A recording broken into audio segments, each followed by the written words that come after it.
Bonjour, nous nous retrouvons dans une nouvelle vidéo. Comment décomposer un nombre en produit de plusieurs nombres premiers, on dit aussi de plusieurs facteurs premiers. C'est l'exemple méthode 4 du chapitre sur les divisions. Donc par exemple, nous allons essayer de décomposer 150 comme un produit, un ensemble de multiplication de plusieurs nombres premiers. Alors on écrit 150, on trace un trait verticalement à droite.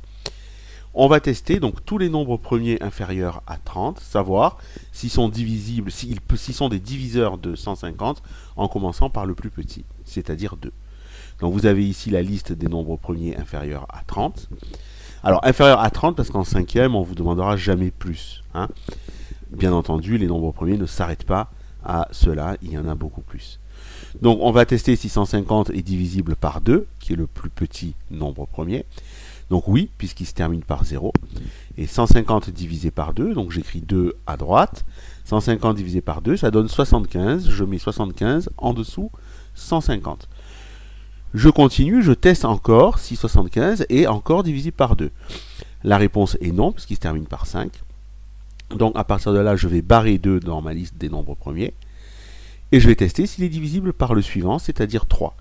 7 plus 5, ça fait 12. 12 est bien dans la table de 3, donc ça marche. Je peux faire 75 divisé par 3. Le résultat fera 25. Je teste si 25 est encore divisible par 3. 2 plus 5, 7. 7 n'est pas dans la table de 3. Donc je barre 3 et je passe au suivant, c'est 5. Est-ce que 25 est divisible par 5? Oui, puisque 5 fois 5, 25. Le résultat, ça fait 5. Je continue. Est-ce que 5 est divisible par 5? Bien sûr.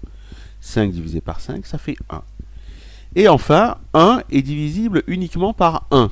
Donc je peux m'arrêter là, je peux barrer 5. Il n'y a plus aucun nombre premier qui vont diviser ce nombre-là.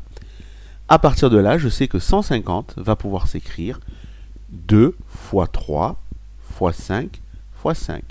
Alors vous remarquerez que plutôt que d'écrire 2 fois 3 fois 5 fois 5, on peut remplacer 5 fois 5 par 5 puissance 2. Donc je peux écrire 2 fois 3 fois 5 puissance 2 qui se lie encore 5 carré. Deuxième partie de l'exemple avec 70. C'est pareil, je trace mon trait à droite. J'ai en tête ou je recopie quelque part sur un brouillon la liste des nombres premiers.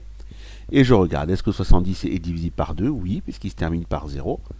Donc je mets 70 divisé par 2, le résultat 35.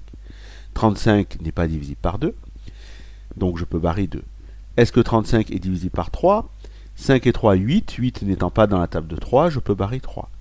Maintenant, est-ce que 35 est divisible par 5? Oui, puisqu'il se termine par un 5. 35 divisé par 5, ça donne 7.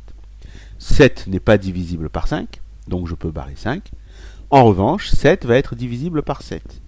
Donc 7 divisé par 7, ça fait 1. 1 n'est plus divisible par rien, sauf lui-même. Donc je barre le 7, j'ai terminé. La décomposition de 70 en facteur premier est 2 fois 5 fois 7.